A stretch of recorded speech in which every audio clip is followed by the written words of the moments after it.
This is the Greg Bedard Patriots Podcast with Nick Cattles.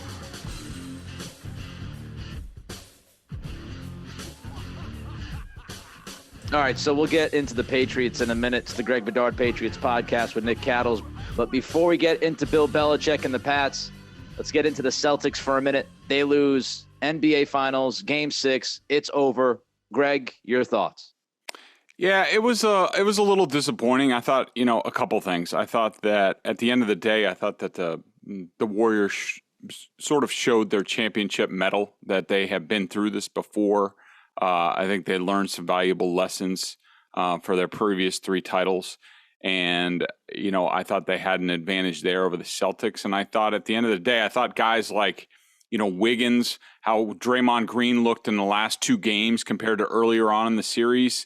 Whether it was Gary Payton II, like their depth as the series went on was more effective than the Celtics. A guy like Grant Williams, Game 7 hero against the Bucks, all of a sudden disappeared and basically did nothing in this series. And you can't win a championship and have that happen. So I think at the end of the day, for me, and you're more the Celtic expert, so I'm interested to hear your thoughts. But at the end of the day, I'm hoping this was a little bit too early for the Celtics, that they're going to learn, and this is going to spur them on to a title or 2 here in the next couple of years. But you never really know.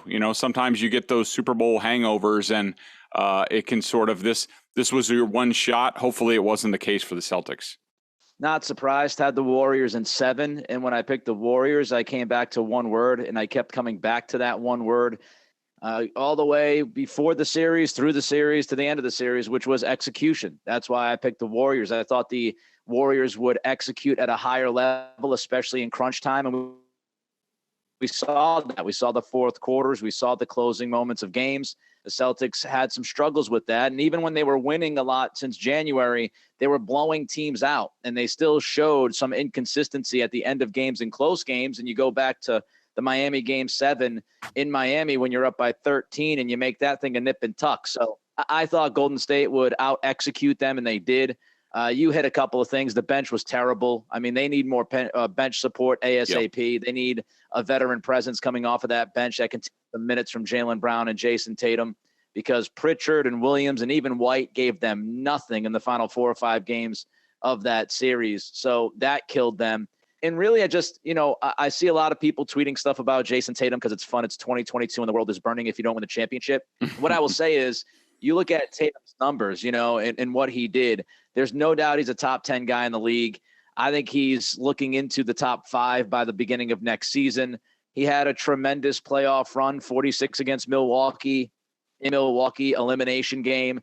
He averaged something like 26, 8, and 7 against the Miami Heat in a 7-game series against a good defense. He played more than 900 more minutes than Steph Curry this season. And I think at the end of the day, that's almost 21 games. He played more than 20 games than Steph did this year. And I think what you saw, especially at the end of games, why was he so bad in the fourth quarter? I think he was gassed. And, there's excuses. There are reasons. Coming off of the Olympics, playing the minutes he plays, they ask him to play both ends. He plays defense every single possession. He's the top playmaker on the team. He's the number 1 offensive option on the team. He's playing against Durant, Giannis, and then Jimmy Butler. A lot was asked of Jason Tatum, and I think he ran out of gas inevitably, and that's on him and that's on the team. Get off to a better start. You don't have to play as many minutes at the end of the season. You can take care of yourself and your body. Don't start 18 and 21. And hopefully Brad Stevens addresses that by bringing in somebody who can play the wing position and support Brown and Tatum. And so when those guys sit, you have somebody who can actually score the basketball consistently. So those were some of the problems, but I think the future is bright. It's kind of scary to say, Jaylen Brown and Jason Tatum combined are about 8 years older than I am. So that's a little scary to think about. That both guys are 25 and under. They've got the young core that's locked up. So, I think they're in a very, very good spot.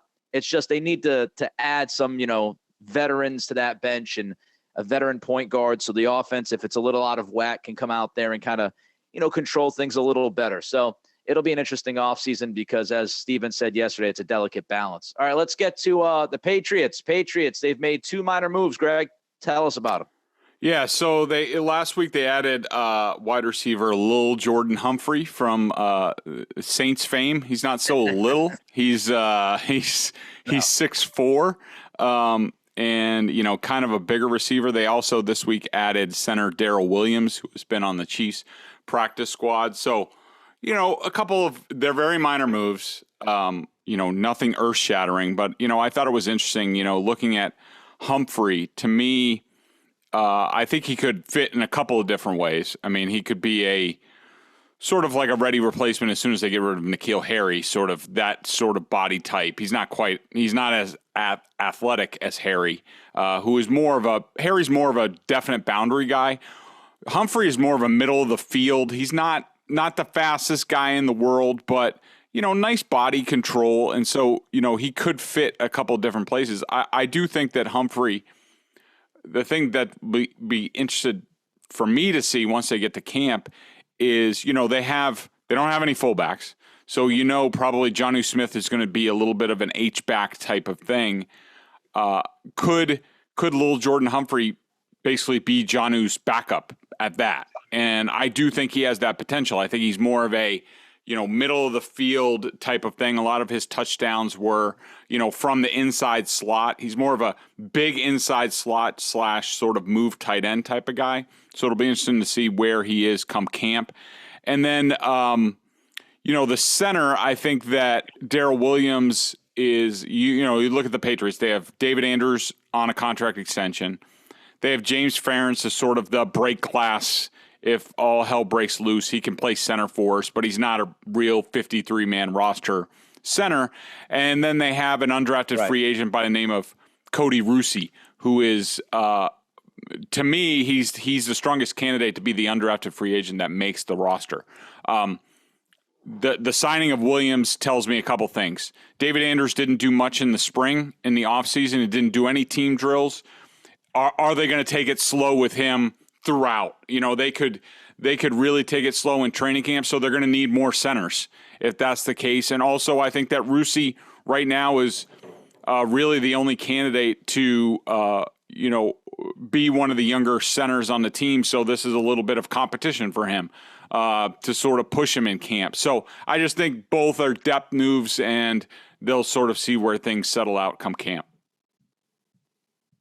All right, we're going to look at this roster in totality, which those two moves play into it. Usually we talk about the 53-man. Today we're going to talk about the 56-man. Greg, first question, why are we talking 56 and not 53?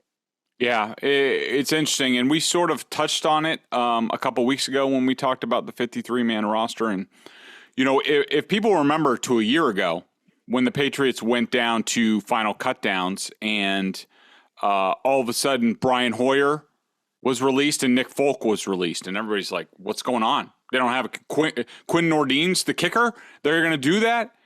No, and we told you, no, relax. Like, there are things going on.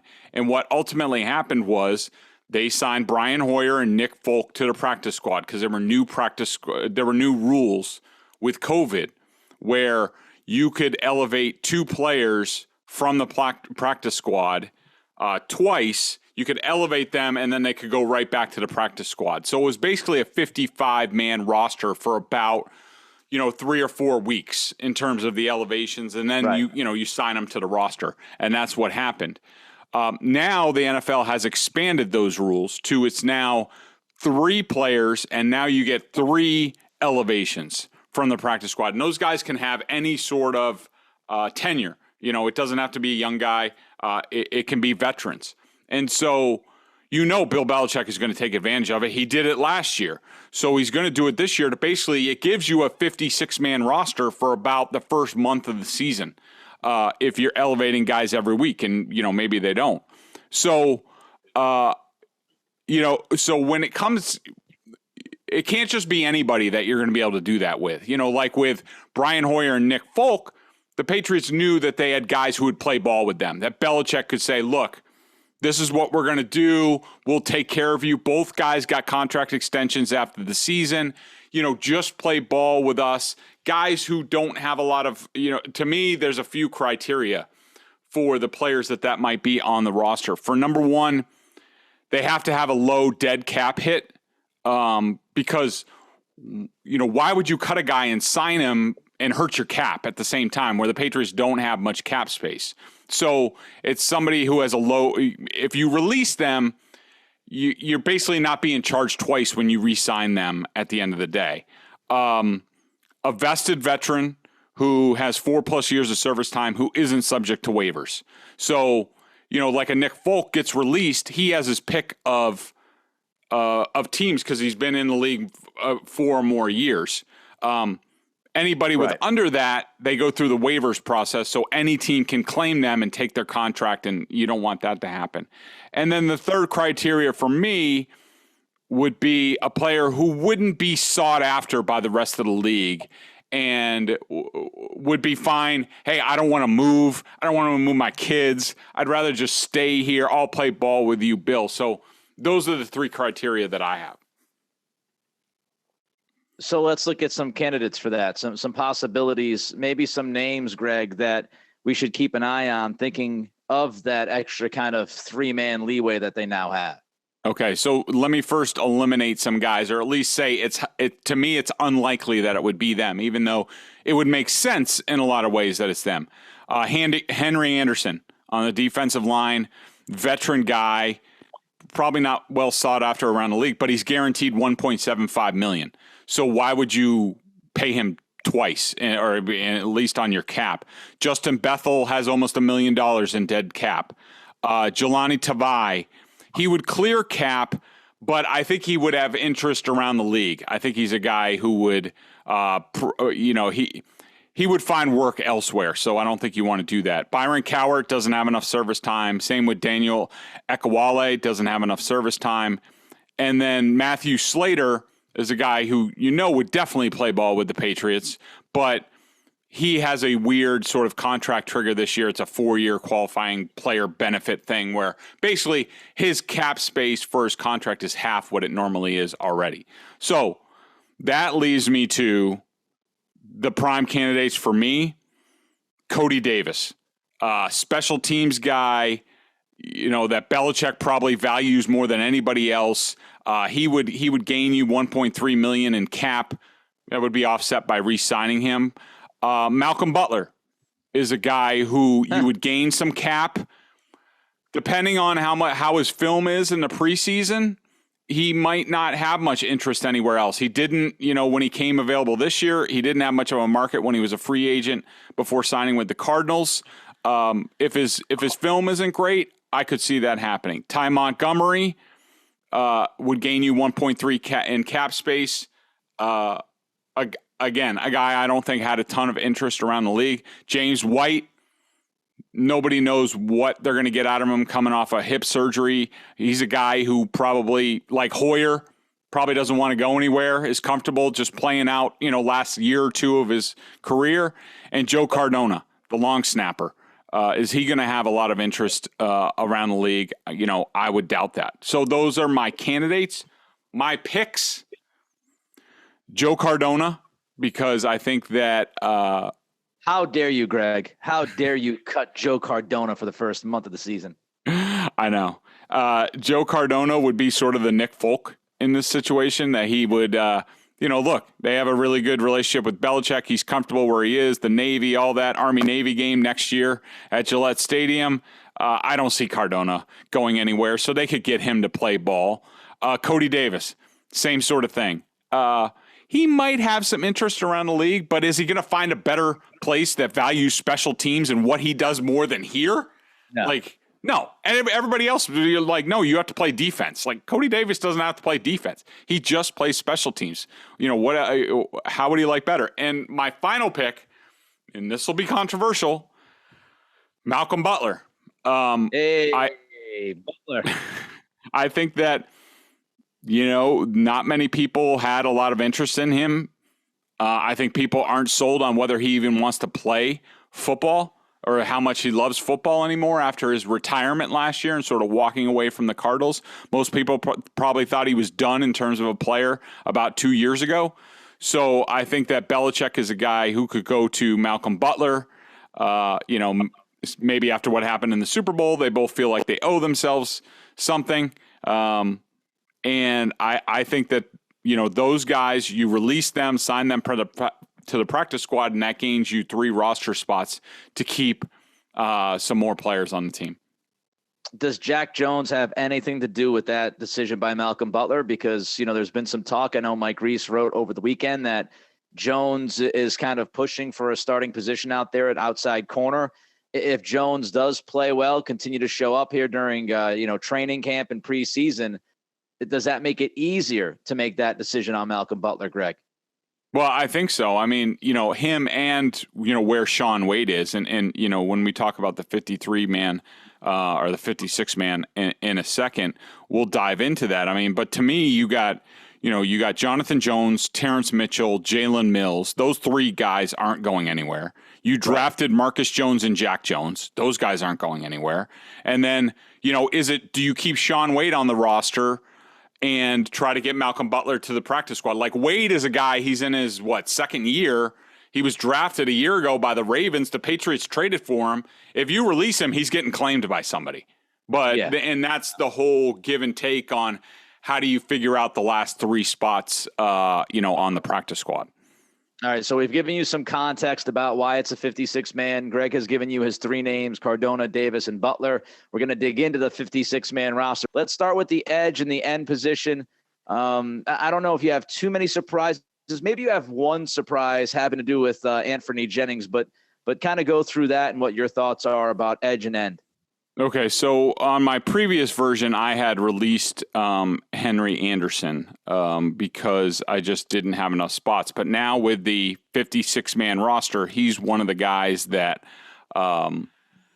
that I'm going to keep on the roster because, they really don't have a backup to Dietrich Wise on what he does in terms of, sort of base end opposite Matthew Judon, long guy, can play the run. They don't have many. And Anderson plays the run well. They don't have many guys who do that. So Anderson is on. Anthony Jennings is a guy that we're still trying to figure out, and I think the Patriots are.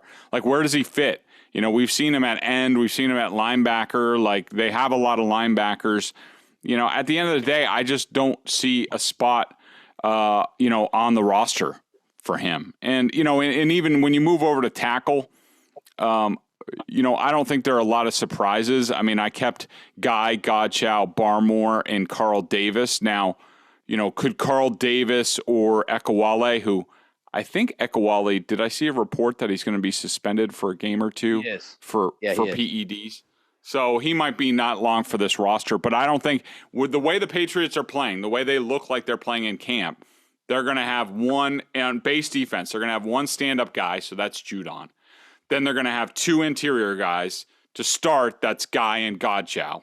And then they're going to have an end like Dietrich Wise, Henry Anderson. They're not going to have a quote-unquote outside linebacker. I think they're going to go with a 4-man line like that, probably 2 or 3 linebackers beyond that. And then, of course, the safeties get into that mix. But I don't think there are any huge surprises up front. The linebacker is a place where it gets complicated. Well, before we get to linebacker, just a couple things on the line. It really does highlight what we've talked about throughout this offseason, the dependability for Belichick on the second-year free agent class and his young guys. I mean, you look at the edge, it's a Judon second-year guy, it's Uche, Perkins, who are, still young guys, and it's Anderson, another second-year guy. You look at the tackle position, Godchow, second-year guy, Barmore, who's going to be, in his second season, young guy. I do want to ask you about Barmore, since you just kind of laid out Guy, Godchow, Judon. How much does Barmore play this year? And, how do you see him moving forward, being an impact player on that defensive front? Yeah, it's tough for me at this point to say he's going to be an every down guy. I mean, I don't really know who he replaces. I mean, could it be? I could see a scenario, Nick, where maybe he's sharing time a little bit more with Lawrence Guy to keep Guy fresh. He's getting up there in years. He's played a lot of snaps for this team. I think he's a guy that maybe wore down as the season went on. So maybe if they could find more of a rotation between Guy and Barmore inside. But, Barmore's going to have to prove that he can two-gap and stay in there and defend the run better. I mean, I don't think he was bad. And they didn't ask him to do it a ton, but that's what they're going to need to see. All right, let's jump to the second level. Linebackers, how are we feeling? What we looking like? So to me, based off what the Patriots have done, I think it's pretty clear that Bentley and McMillan are going to be the starters inside. You know, to me, Cam McGrone and Mac Wilson are sort of the next level. Could one of those guys replace one of the guys in front of them? Yeah, it could be. I have a tough time seeing that. I still think McGrone's working his way back from this injury. I don't think he's at full strength. We'll see. Maybe I'm wrong on that. Mac Wilson, it's just a question of his athletic ability is off the charts, and we've talked about him before. I think that you do see him on the practice field sort of thinking his way through things, which is normal in a new scheme. But the quicker he gets the scheme, the more impactful he's going to be. And I think he has a chance to be the next sort of starter up there. I would love it if he replaces Juwan Bentley at some point, but I don't know if that's going to happen. And, you know, that leaves out Lange and Tavai are two guys that the Patriots love. I would love to find spots for them, but, you know, it's tight. It's very tight. And when you look at linebacker, really, you know, I think you know what you're getting from Juwan Bentley. There's no doubt about that. I think when you look at Mac Wilson, it's rather obvious that he has a higher ceiling for this particular defense and what they want to do and how they play than, you know, Winovich did. So that trade makes a lot of sense.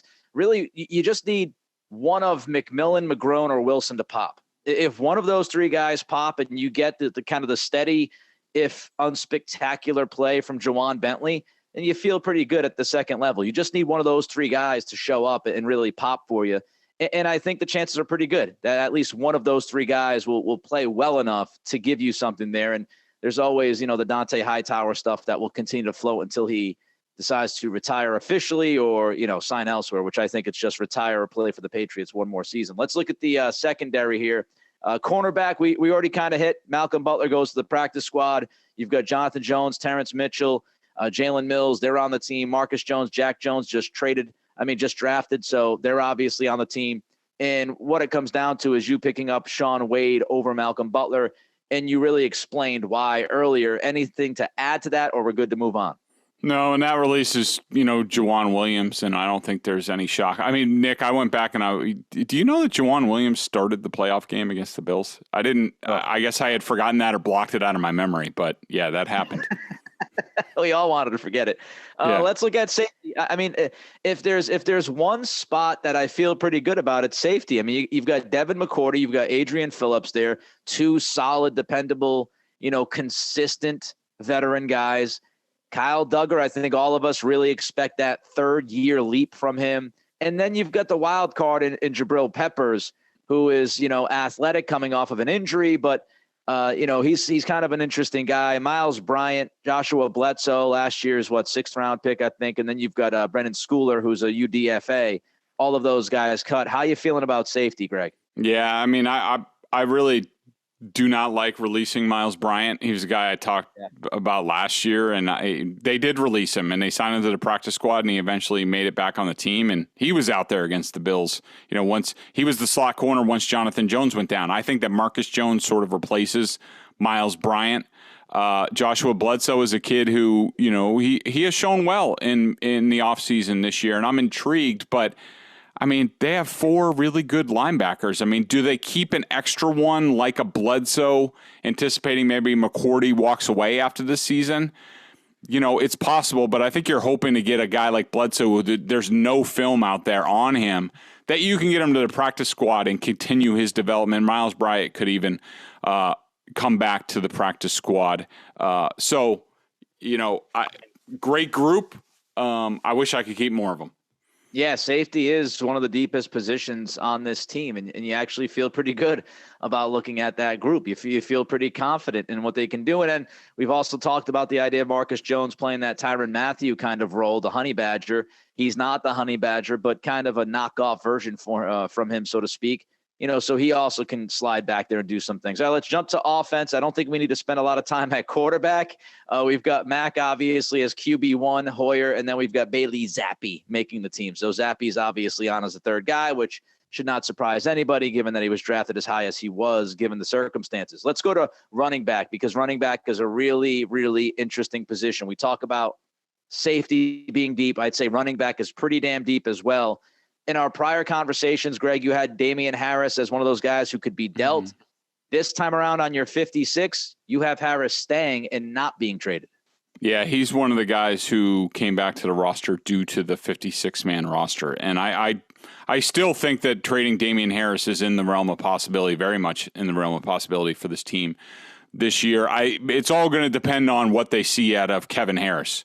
Do they think he is capable of being Ramondre Stevenson of last year? If they do that, then why wouldn't you entertain, getting something for Damian Harris now, who's going to be a free agent? I would love to have Damian Harris here. If he's going to take a below rate, I'm not paying running backs. So if he wants to take a below market rate contract, fine. Would love to sign him to an extension. I don't think that's really going to happen.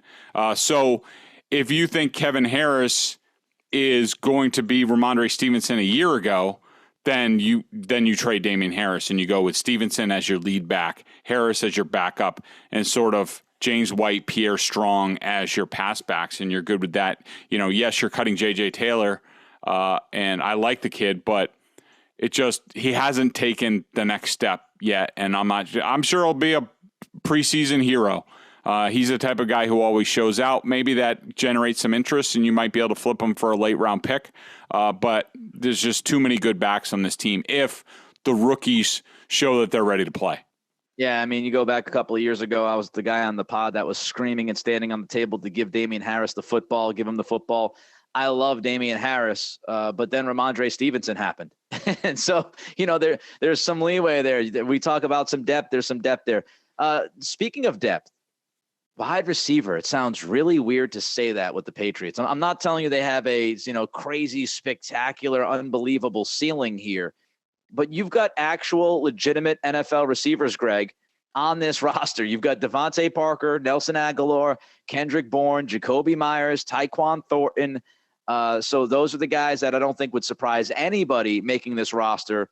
The one that might surprise some people, Trey Nixon. You've got Nixon making the team. You've got Montgomery, Wilkerson, and Perry getting cut. I don't think we need to talk about N'Keal Harry. We know he's gone. So why did you make Nixon the guy to be on this roster in that final spot? Yeah, I just think that, he earned it with what he's done this offseason to this point. We'll see once the pads go on and there's, more competition, does he continue to show a really good relationship with Mac Jones and things like that. To me, it's between Trey Nixon and Ty Montgomery. In terms of inside, sort of can give you some slot snaps, inside outside versatility. You can run end arounds. So to me, it's just Nixon's shown me more to this point. Jacoby Myers, any thought about maybe if Nixon continues to pop, is he expendable? Can he get you a pick? We know his contract situation. He just signed his tender, but any thought about maybe moving on from Jacoby if you see enough from Trey and even Tyquan Thornton?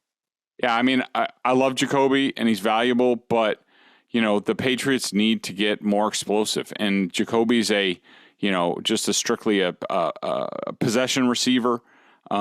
He's not gonna bust any huge plays for you. It took him forever to get his first career touchdown. I would be willing to sort of move on from his cap hit and go with a guy like Trey Nixon, because you're going to go with you have Parker right now. You have Parker, Aguilar, Bourne. Thornton. We'll have to see what kind of snaps he gets. I mean, I don't think if the offseason is any indication, I don't think he's targeted for regular snaps, more of like a shot play type of guy to start as a rookie. But we'll have to see how that goes. All right, tight end. Don't think we need to spend a ton of time here. Kind of self-explanatory. Hunter Henry, Jonnu Smith, Devin Asiasi, who sometimes you could forget is on this team because of Henry and Smith. And Dalton, yep. I mean, this is the year. Dalton Keene has to do something. He was banged up again in minicamp. So those are your four tight ends. Again, self-explanatory. Let's jump to the offensive line. Let's start with tackle, because I think one of the more interesting conversations we've had is Isaiah Wynn throughout the last couple of months here. You've got Trent Brown, Justin Herron, and Yadni Kajust being your tackles. You've cut Andrew Stuber, and people might notice the name that I did not mention was Isaiah Wynn, because, Greg, you've had enough. You are ready to ship him out of Foxborough. Yeah, I'm done with Isaiah Wynn. I mean, you know, that he thinks that like the offseason's optional for a guy like him. I mean, it's a joke. And look, yes, he can not show up, but I can also react, and the team can also react and just be like, you know, you got to be kidding me. I mean, you know, I'm not paying that guy $10.5 million for the season. Guy who, you know, shows up and when he wants to and thinks he's accomplished. This is 2 years running of this stuff. And so I'll take whatever I can get to move his salary. I'm doing it as soon as possible. And I'm going with 3 tackles. I haven't seen Stuber yet, so that might change. He wasn't at any of the offseason stuff. But I went with 3 tackles. Normally you go with 4 and you go with 4 or 5 on the inside. I went with 3 tackles because I count Mike Onwenu as a tackle that, you know, he could be the starting right tackle. You know, say they do trade Isaiah Wynn. You know, you move Onwenu to right tackle where he's been at his best, and you find somebody else to play guard. Yeah. And, you know, the rest of the offensive line, Andrews Onwenu, Cole Strange, Yasir Durant, Cody Rusi, you mentioned you think he's got the best chance to make this roster as a UDFA. Chasen Hines is somebody who interests me a lot. Maybe he'll end up being a practice squad guy. He's a late round pick. Maybe you slip him out of that. You said goodbye to Ferentz. And, you know, we've talked about Darryl Williams, you know, and maybe Williams will play a role in this whole thing. And maybe, you know, Andrew starts off slow. Maybe he's not starting the season. You know, overall, looking at this 56-man roster, Greg, what I would say is going into training camp, I like the depth in a number of spots. I actually like the depth at the quarterback position, running back, wide receiver, tight end, safety. And then you kind of get into what we talked about, trying to figure out the trenches. How's the offensive line going to play? How's Matt Patricia going to do there? Some of the play calling stuff. And the front 7 on the defense, again, you need one of those linebackers to pop for you. And you need Gotchow to show up this year and be what you thought he was going to be. But really, you know, I don't think this roster is as bad as some people might paint it. I'm not as down on this team just yet as maybe some people are, because, you know, if you do get 1 or 2 things to work in your favor, you feel pretty good, at least on the field. The coaching stuff, we'll see how that plays out. But I do like some depth in some of these spots, Greg. Yeah, I agree with you. I do wonder, you know, to tie it back to what we started off with the Celtics, I do wonder, the big question is their depth ready to play big moments like against, you know, is it too young because of the draft miscues? Like, are they not ready? Do they not have the next level of depth developed enough to compete against the Buffaloes and even, you know, the Miamis in the division and, you know, the whole AFC North, the Ravens and teams like that? They do have some nice pieces. I agree with you, and I do agree with you. To me, I think the season is going to come down to the trenches, both the offensive line and the defensive line. I think they're still huge. I like sort of what they've done at linebacker and edge. I like their pieces at cornerback and safety, but the trenches, can they hold up against the run? Can they run the ball well enough? Can they protect Mac Jones? To me, I don't know. I think those are the biggest questions about this team. We'll have to double up on the question of the day next time. Just remind you that BSJ, $39.99 on the annual plan. Top-notch analysis, all the Boston Pro Sports. My guy John Corrales crushing the Celtics coverage. Connor Ryan doing the Bruins stuff. Of course, legend Sean McAdam doing the baseball stuff with the Red Sox, who are playing much better. And if you're listening to this podcast, you know you get a lot of coverage from Greg as well. BSJ, $39.99 on the annual plan. So that'll do it for this week. Everybody be good, be safe, be healthy. Until next time, he's Greg, I'm Nick. It's the Greg Bedard Patriots Podcast with Nick Cattle.